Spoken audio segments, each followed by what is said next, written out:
नमस्ते दोस्तों, हमारी चैनल पर आप सभी की बहुत बहुत स्वागत है। हम लाए हैं पहली बार आप सब के लिए हिंदी ऑडियो स्टोरी। आज की स्टोरी है पुरानी हवेली का रहस्य। तो चलिए शुरू करते हैं। गर्मी की एक उमस भरी रात थी। रमेश और उनकी पत्नी अनीता अपनी बेटी सारा के साथ एक पुरानी हवेली की ओर बढ़ रहे थे, जो उनके गांव से कुछ मील दूर जंगलों के बीचों बीच बनी थी। ये हवेली उनके परिवार की पुरानी संपत्ति थी, जिसे उनकी दादाजी ने बनाया था।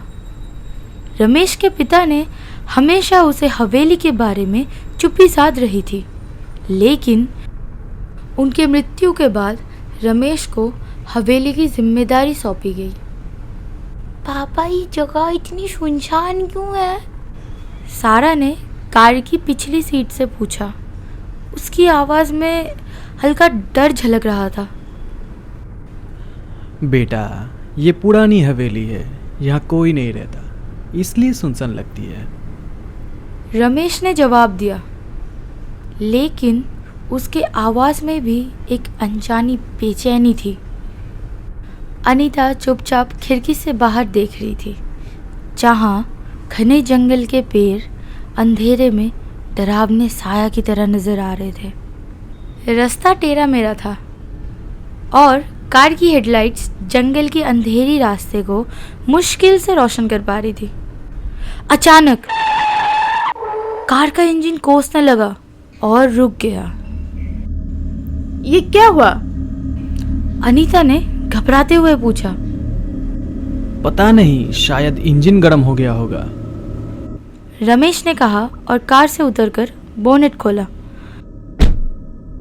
उसने इधर उधर देखा, लेकिन उसे कुछ समझ नहीं आया। तभी सारा ने खिड़की से बाहर झांकते हुए बोला, पापा, वहाँ देखो, कोई है। रमेश और अनीता ने उसी दिशा में देखा जहाँ सारा इशारा कर रही थी।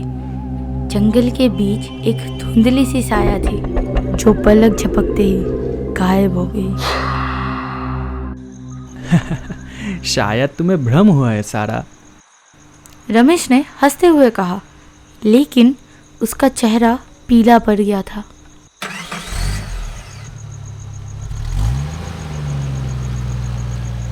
कुछ देर बाद कार फिर से शुरू हुई और वो हवेली के सामने पहुंचे।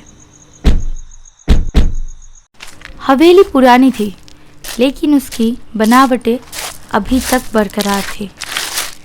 ऊंचे ऊंचे खंभे, जटिल नक्काशी और टूटी फूटी खिड़कियां इसे और भी ज़्यादा रहस्यमय बना रही थी। दरवाजे पर एक बड़ा सा ताला लटक रहा था, जिसे रमेश ने अपनी जेब से चाबी निकाल के खोला।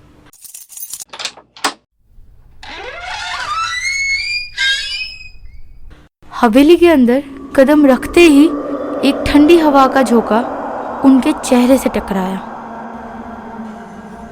ये क्या था? अनीता ने पूछा। उसकी आवाज़ कांप रही थी। शायद हवा। रमेश ने जवाब दिया, लेकिन उसका मन भी बेचैन था। वो हवेली के मुख्य हॉल में पहुंचे, जहां पुरानी फर्नीचर पर धूल की मोटी परत जमी थी। दीवारों पर पुरानी तस्वीर टंगी थी, जिसमें रमेश को दादाजी और उनके परिवार के कुछ लोग नजर आ रहे थे। तस्वीरों में कुछ चेहरों को देखकर सारा को अजीब सा लगा।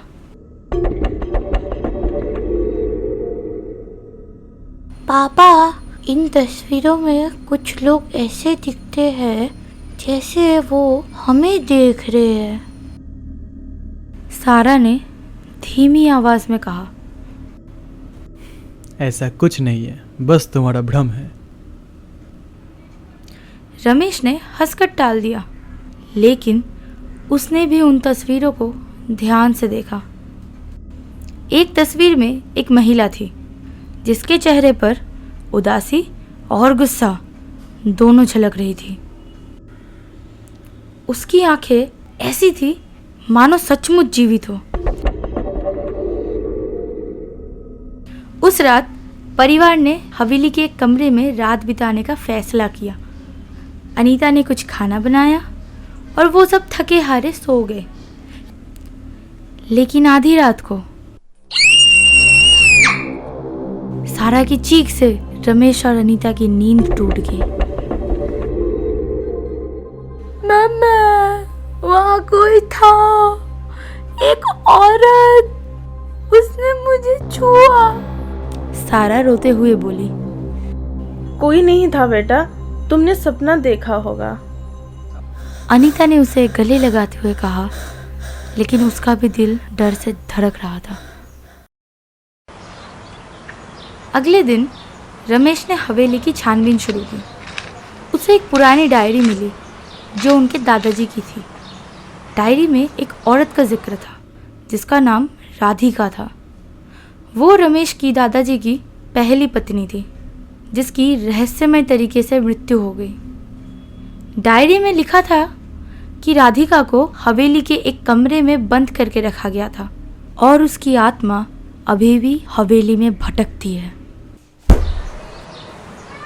ये सब बकवास है। रमेश ने डायरी को बंद करते हुए कहा, लेकिन उसकी आवाज़ में विश्वास की कमी थी। उसी रात अनीता को अपने कमरे में अजीब सी आवाज़ सुनाई दी। ऐसा लग रहा था जैसे कोई फुसफुसा रहा हो। उसने रमेश को जगाया, लेकिन जब तक वो उठा आवाज़ बंद हो चुकी थी। मुझे लगता है हमें यहाँ से चले जाना चाहिए। अनीता ने कहा। हम सिर्फ एक और रात रुकेंगे, मुझे कुछ काम निपटाना है। रमेश ने जवाब दिया। लेकिन अगली रात और भी ज़्यादा डरावनी थी। सारा ने फिर से दावा किया कि उसने उस औरत को देखा जो अब उसके सपनों में भी आ रही थी। रमेश को भी अब अजीब अनुभव होने लगे थे। उसे रात में किसी की कदमों की आवाज़ सुनाई दी और एक बार उसे लगा कि किसी ने उसका कंधा ही पकड़ लिया। अगले दिन रमेश ने गांव के एक बुजुर्ग से हवेली के बारे में पूछा। बुजुर्ग ने बताया कि राधिका को रमेश के दादाजी ने धोखा दिया था। उसकी मृत्यु के बाद हवेली में अजीब घटनाएं होने लगी। लोग कहते थे कि राधिका की आत्मा बदला लेने के लिए भटक रही है। रमेश ने फैसला किया कि वो हवेली में एक पूजा करवाएगा ताकि राधिका की आत्मा को शांति मिले। उसने एक पंडित बुलाया और पूजा शुरू हुई। लेकिन पूजा के दौरान हवेली में अजीब सी हलचल होने लगी। खिड़कियां अपने आप खुलने बंद होने लगी और कमरे में ठंडी हवा चलने लगी। अचानक सारा ने चीखते हुए कहा, वो यहाँ है, वो मुझे देख रही है। पंडित ने पूजा तेज की और उसने राधिका की आत्मा के साथ बात करने की कोशिश की।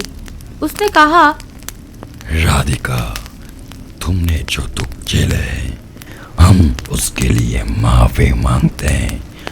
तुम हमें छोड़ के चले जाओ। तभी एक तेज हवा का झोंका आया और हवेली का मुख्य दरवाजा जोर से बंद हो गया। सारा बेहोश हो गई और अनीता भी डर से कांप रही थी। पंडित ने पूजा पूरी की और उसने राधिका की आत्मा को शांति देने के लिए कुछ मंत्र पढ़े। धीरे धीरे हवेली में शांति छाने लगी। सारा को होश आया और उसने कहा कि उसने राधिका को जाते हुए देखा। रमेश और उनका परिवार तुरंत हवेली छोड़कर शहर वापस चला गया। उन्होंने उस हवेली को हमेशा के लिए बंद कर दिया और कभी वापस नहीं लौटे।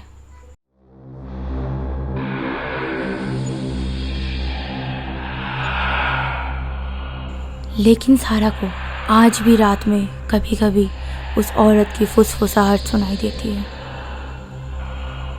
जो उसे याद दिलाती कि कुछ आत्माएं कभी पूरी तरह शांत नहीं होती।